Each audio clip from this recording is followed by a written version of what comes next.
萧不尽长江滚滚来。제가 이제 한 12년 전, 2011년부터 2019년 코로나가 시작되기 전까지 약 9년에 걸쳐서 중국 여행을 한 적이 있습니다. 중국 곳곳을 다니면서 여행지를 소개하고 설명하는 중에 중간중간 한시를 한번 읊어달라는 요청을 받았습니다. 이태백 아시죠? 달아달아 밝은 달아 이태백이 놀던 달아, 그 시선 이태백, 혹은 이제 이태백과 이름을 나란히 하는 시성 두보, 이런 사람들의 시를 중간중간에 한번 그럴싸하게 읊어주면은 시청자들이 좋아할 거라고 그런 제안을 했습니다. 한시라는 것이 사실 좀 딱딱하고 어렵잖아요. 시청자들에게 어떻게 다가갈 수 있을까 고민하다가 예전에 중국에서 이 어려운 한시를 즐겁게 익히고 감상할 수 있게 만드는 음송이라는 방식이 있습니다. 그 음송의 방식으로라면 좀 시청자들도 관심을 가질 것이다, 이런 생각을 하고 그런 음송으로 그렇게 한번 적용을 해봤습니다. 이런 겁니다. 제가 한번 여러분께 잠깐 들려드릴게요. 중국어에는 기본적으로 성조라는 게 있습니다. 그죠? 음의 고조장단이 있어요. 그래서 읽기만 해도 이게 음률을 느낄 수 있는데 그걸 조금 더 과장해가지고 노래처럼 만든 게 이제 음송이라는 겁니다. 제가 저기 중국 남부, 서남부에 있는 사천성 그 남부 지역에 있는 아미산을 갈 때 거기 이제 수려한 산봉우리며 아름다운 계곡, 거기에 출몰하고 있는 원숭이들 다 찍은 다음에 마지막에 산을 배경으로 해가지고 시를 한 수 읊어요. 유명한 이태백의 시입니다. 이태백 고향이 거기서 멀지 않아요. 그래서 이제 조금 성도 북쪽에 있는데 성도 남쪽에 있는 아미산에 젊은 날에 놀러 옵니다. 그곳에 있는 고승들이라든지 그리고 아주 유명한 도사들과 교류를 하고 수려한 아미산에 막 그냥 흠뻑 젖어가지고 행복한 시간을 보내고 그곳을 떠날 때 아쉬운 마음에 이제 아미산 달에게 바치는 노래, 아미산 월가를 남겨요. 아미산에 뜬 가을 반달 달빛이 강물에 젖어 강물 따라 흘러가는구나. 한밤중 아미산 자락 청계역을 출발해서 저 장강삼역으로 내 젊은 날의 꿈을 쫓아가는데 늘 함께하던 그대, 보고 싶은 그대 오늘 보지 못하고 홀로 저 중경으로 떠나가네. 늘 아쉬운 마음을 적은 짧은 7언절구 짧은 소시입니다. 이걸 제가 한번 쫙 방송에서 읊었는데 한번 여러분 들어보시기 바랍니다. 이렇게 합니다. 어메산 위에 발룬 지역 인루핑江水流夜发清溪香山下思君不见下渔舟. 이렇게 합니다. 노래처럼 들리죠? 사실은 노래는 아니고 이제 성조를 따라가는데 그걸 조금씩 과장하는 거예요. 이런 방식으로라면 조금 친근하게 다가오죠. 노래처럼 들리니까. 오늘 여러분께 이제 잠깐 소개하고 여러분을 안내할 곳은 중국 한시경 제 1편에서 얘기했던 장강삼엽 초입에 있는 백제성이라는 곳입니다. 이곳이 아주 역사적으로도 아주 풍부한 내용들을 가지고 있고 문학적으로도 아주 뛰어난 시들을 가지고 있어가지고 그야말로 여행의 백미가 될 수 있어요. 장강이 이제 쭉 사천성을 지나서 쭉 흘러갑니다. 그리고 중경, 여러분 중경이라고 들어보셨죠? 중경이라는 큰 도시에 오면 거기에 이제 한수와 만납니다. 한강이라고 얘기하기도 하고 한수와 장강이 만나면서 이제 그곳이 이제 거대한 그런 강으로 흘러가는데 그 강이 중경을 좀 지나서 가다 보면 이제 이게 아주 대단한 산악지대를 만나요. 아주 그냥 하늘을 찌를 듯한 그런 높은 봉우리들로 가득한 산악지대를 만나는데 이 산악지대가 이게 엄청나게 길어요. 190km가 더 될 거예요. 그래가지고 이제 이 협곡지대라고 하는데 그 협곡지대를 이제 장강삼협이라고 합니다. 여러분 들어보셨죠? 장강삼협. 그래서 구당협, 무협, 서릉협 이것이 한 190km 넘게 쭉 이어집니다. 장관이죠. 거기를 쭉 타고 가면서 이제 그 아름다운 자연 경관 그리고 그곳에 곳곳에 있는 역사 또 신화 전설 이런 것들을 이제 쭉 감상하면서 아주 최고의 여행을 할 수가 있죠. 그 장강삼협 초입에 유서 깊은 백제성이 있습니다. 오늘 여러분께 제가 백제성으로 안내해 드리도록 합니다. 장강은 저 청해성부터 시작돼 가지고 이게 6,300km입니다. 이제 장강 우리 보통 양자강으로 이렇게 알고 있죠. 그런데 양자강은 사실 장강이 너무 길다 보니까 구간별로 다 이름이 달라서 마지막 단락이 양자강입니다.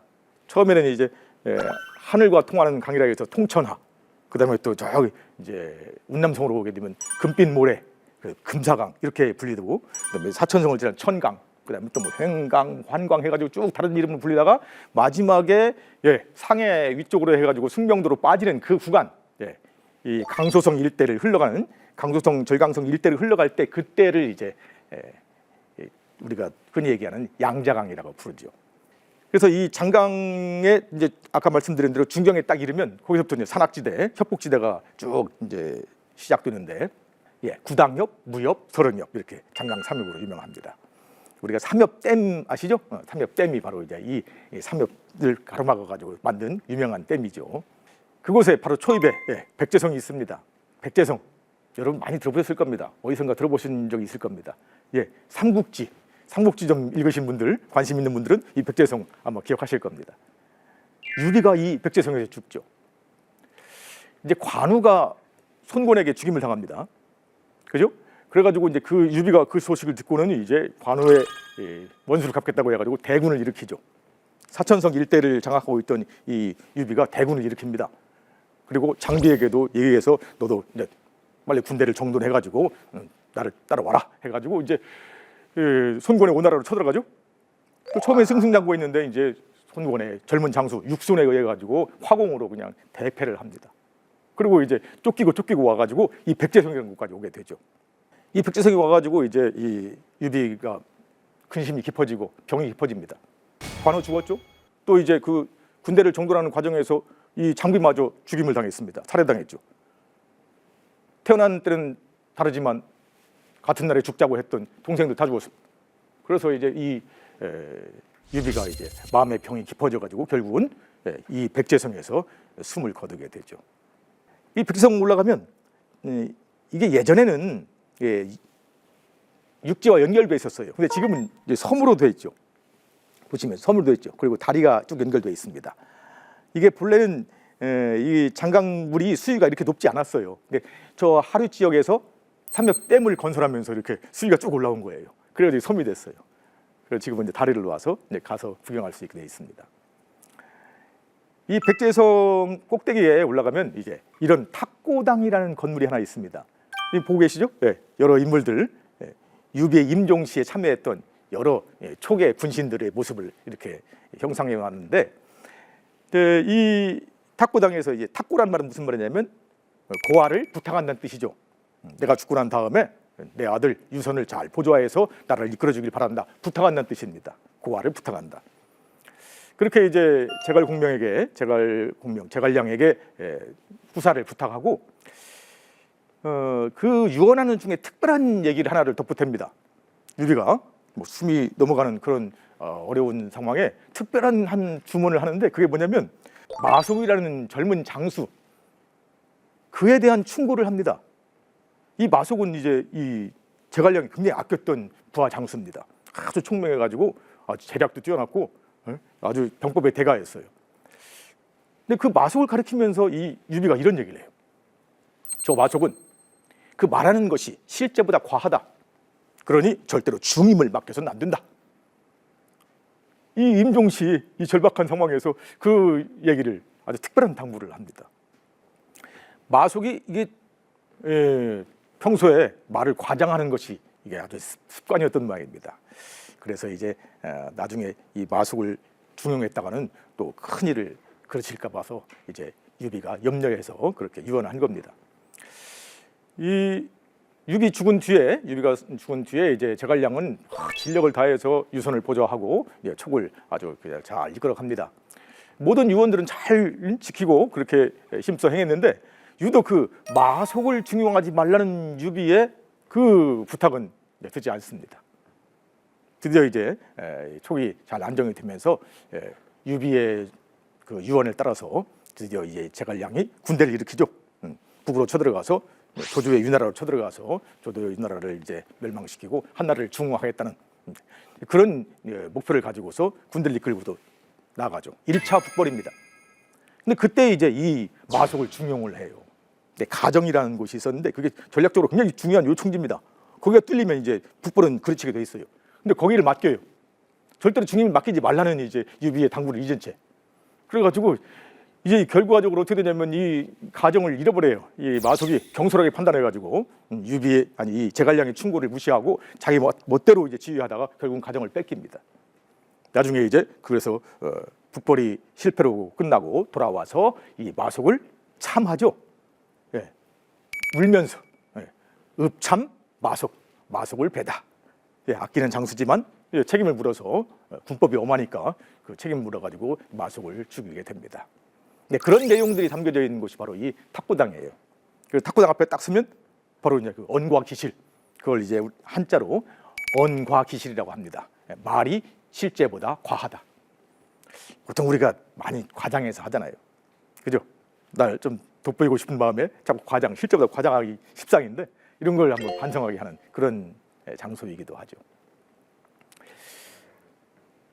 이 백제성에 이제 그 탁구당을 나오면 그곳에 이제 사당 하나가 있는데 그 사당이 이제 그 성을 쌓았던 공손술이라는 한나라 때 한 군벌 중에 하나입니다. 그 공손술의 사당이 있는데 사당 정문에 이런 시비가 하나 있습니다. 막 흘려 쓴 글씨, 이 모택동 글씨입니다. 모택동의 초서가 유명하거든요. 아주 활달하기가 이를 데 없습니다. 막 글자가 그냥 놈이 밖으로 시비 밖으로 나갈 것 같죠. 근데 이 시가 바로 뭐냐면 이 백제성을 대표하는 이태백의 시입니다. 이태백. 백제성을 보통 시의 성이라고 얘기하거든요. 수많은 시인들이 이 백제성에 들러가지고 많은 시를 남겼어요. 이제 그렇게 삼국지의 어떤 그런 역사적 현장이기도 하고 거기 또 이제 장강삼엽이라는 수려한 경치도 있고 하니까 아주 시를 쓰기에 딱 적당하죠. 그래서 수많은 사람들이 와서 시를 남겼는데 이 시의 성 백제성에서 가장 유명한 시가 바로 이 모택동이 쓴 이백의 시, 이태백이 쓴 조발백제성이라는 시입니다. 조발백제성, 일찌감치 출발한다 이 말이죠. 백제성을 출발하며 조사백제 채운간 천리강릉 일일환 양안원성 제부주 경주이과 만중산. 조사 아침 일찍 백제성을 이별하고 어디에서 채운간 그냥 그 오색 구름 속에서 백제성을 이별하고 천리강릉 일일환 천리강릉길을 나 하루 만에 돌아간다네. 양쪽 기슭에서 강 양쪽 기슭에서 원숭이 울음소리 끝없이 울려 퍼지는데 경주 이과 만중산이라 내가 탄 가벼운 배는 이제 벌써 천첩 만첩 산중을 벗어났구나. 이 유명한 시를 이제 이백이 이곳에 남기게 된 것은 이런 정치적인 배경이 있어요.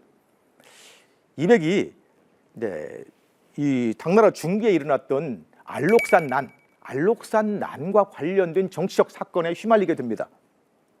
이백이 이제 알록산난이 터지자 이백이 부인과 함께 이제 저 여산이라는 곳에서 일단 은거하게 돼요.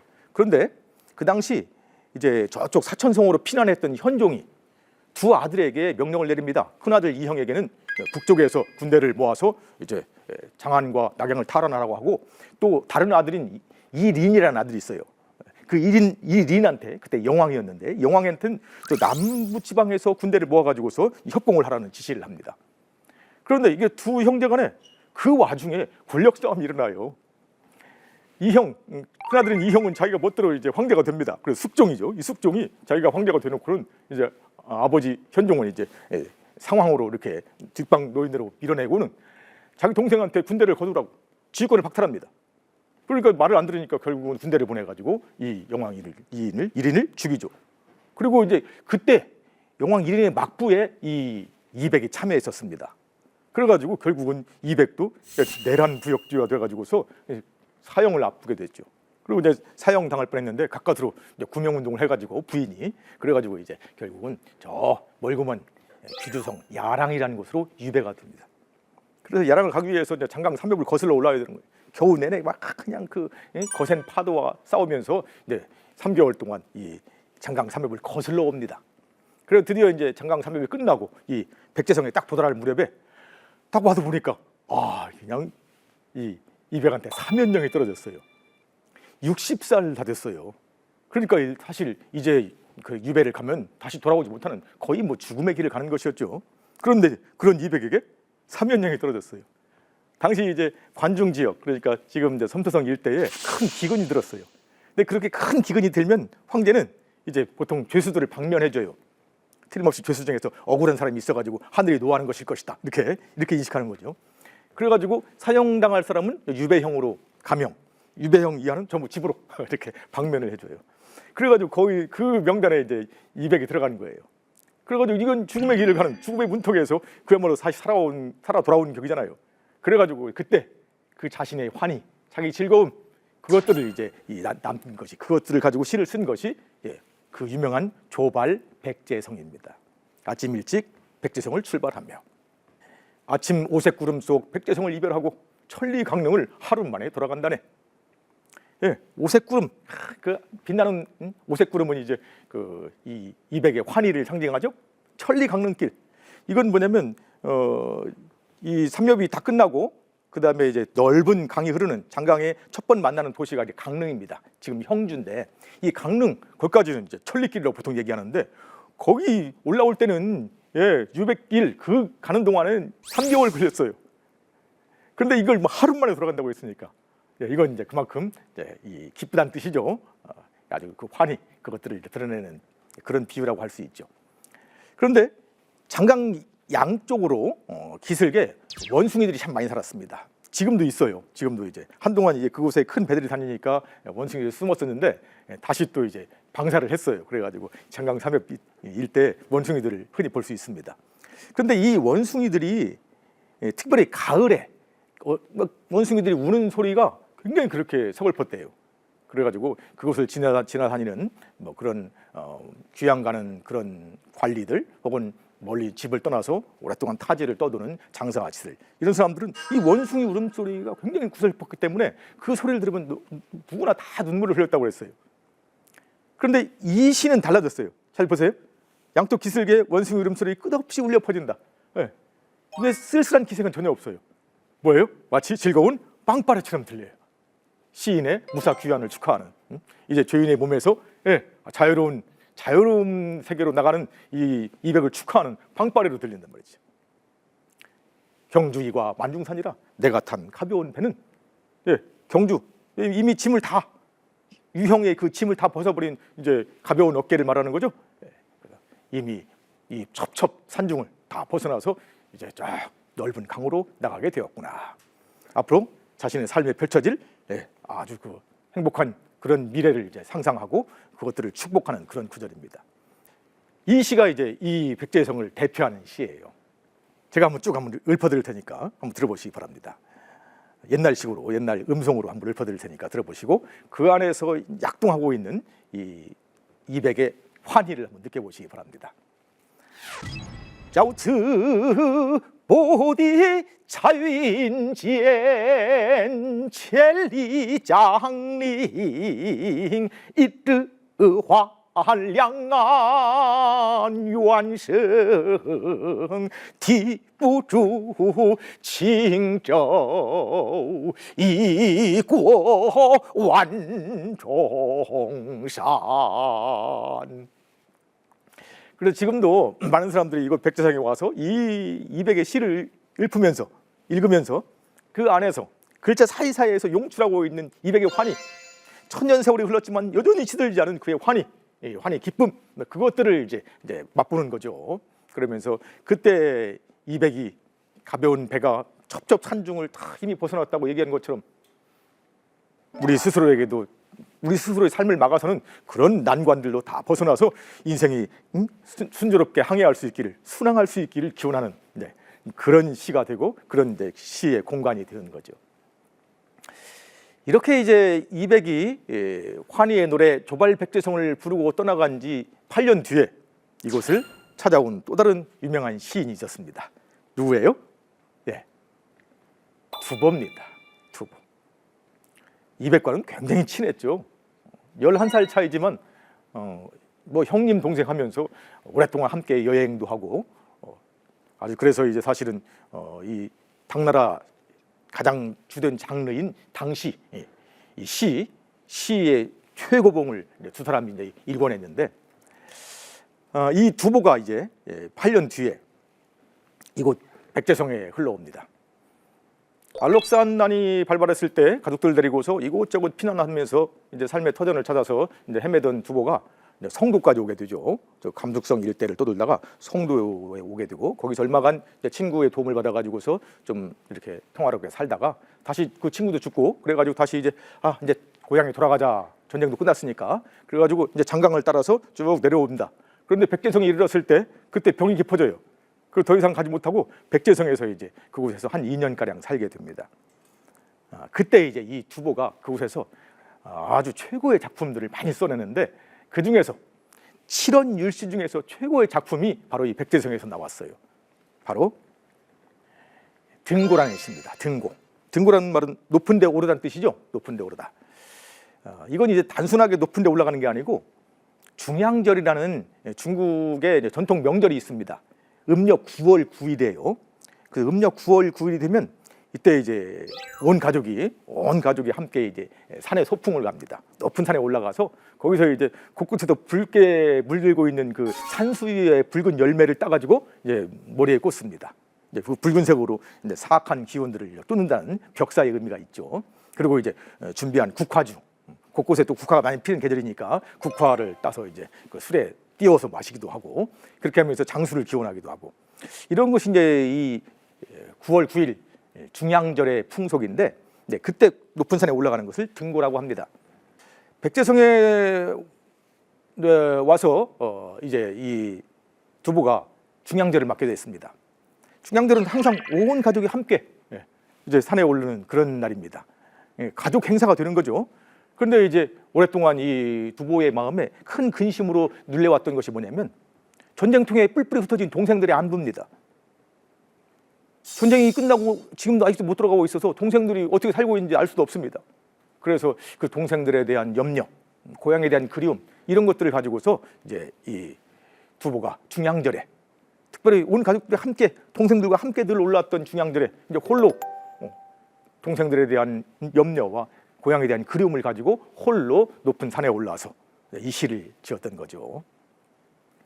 풍급천고 원소에 저청사백 조비해 무변낭목 소소와 부진장강 곤곤내 만리비추 상작객 백년다병 독등대 간난 고한 번상빈 요도신정 탁주배 바람 새고 하늘 높아 원숭이 울음소리 애절하고 맑은 강가 흰 모래밭에 새 날아 돌고 있다. 끝없이 낙엽은 쓸쓸히 내리고 다함없는 장강만 굽이쳐 흘러간다. 만리타양 늘 객이 되어 가을을 슬퍼하는데 평생 병이 많아 홀로 높은 곳에 오른다. 갓난에 시달려 휘어진 머리 많아 슬퍼하는데 노쇠한 요즘엔 그 슬픈 처지를 위로할 수 있는 탁주잔마저 그만두게 되었구나. 이 장강 삼엽에 이제 가을이 돼서 가을이 깊어져가지고 곳곳에서 바람이 불어옵니다. 그리고 그 바람 소리를 따라서 원숭이 울음소리가 애절하게 울려옵니다. 맑은 강 그곳을 이제 새 한 마리가 선회하고 있습니다. 마치 고향을 찾아가지 못하고 고향도 가지 못하고 이곳저곳을 떠들고 있는 자신의 신세를 비유하듯이 내려앉지 못하고서 계속 선회하고 있는 새 한 마리가 눈에 들어옵니다. 눈을 들어 멀리 바라보니 그 장강삼의 온 산에 낙엽이 칩니다. 쓸쓸히 낙엽이 치는 그 풍경은 꼭 이제 저물어가는 자신의 노경을 비유하는 것처럼 보이죠. 그 쓸쓸한 풍경 가운데로 그냥 아주 거센 장강물이 그냥 꿈틀꿈틀 흘러갑니다. 자신의 노경과는 아무 상관없이 흘러가는 세월. 그것을 상징하는 것이 이제 이 장강이죠. 만리타양 늘 객이 되어서 타지를 떠드는데 이 가을에 특별히 가을만 되면 이제 이 타지를 떠돌고 있는 자신의 신세가 더욱 슬퍼집니다. 그 슬픔을 가지고 병 많은 몸으로 이제 홀로 높은 산에 올라. 예전에 늘 함께 동생과 함께 올라갔는데 이제 혼자. 전쟁 시작한 10년 전부터 이 전쟁이 끝나면 다음엔 돌아가서 동생들과 함께 자 높은 산에 올라가서 국화주를 마시겠다고 했는데 그렇게 내년이면 되겠지.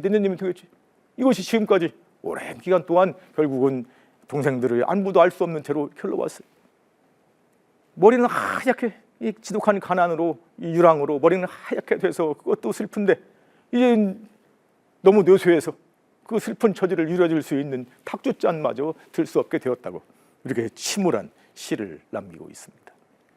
风急天高远小海，竹青纱布鸟飞坏，无边落木萧萧下，不尽长江滚滚来。万里北桥长作客，不念多兵多登台。艰难苦恨翻双臂，潦倒新停浊酒杯。 예, 두보의 칠언율시 중에서 두보가 뭐 1400수나 되는 많은 시를 썼는데 그 중에서 가장 높은 성취를 일군 것이 칠언율시예요. 칠언율시라는 형식인데 그 수많은 칠언율시 중에서 최고의 작품으로 꼽히는 이 등고가 바로 이 백제성에서 나왔습니다. 여러분은 백제성을 쭉 여행하시면서 이 등고 한번 쭉 읊어보시면 특별한 느낌, 특별한 감상을 할 수 있을 겁니다. 네, 이렇게 해서 이제 백제성 여행을 했습니다. 장강 삼엽 초입에 있는 유서 깊은 백제성 여행, 그곳에 있는 역사 그리고 그곳에 있는 문학의 향기 여러분께 소개해드렸습니다.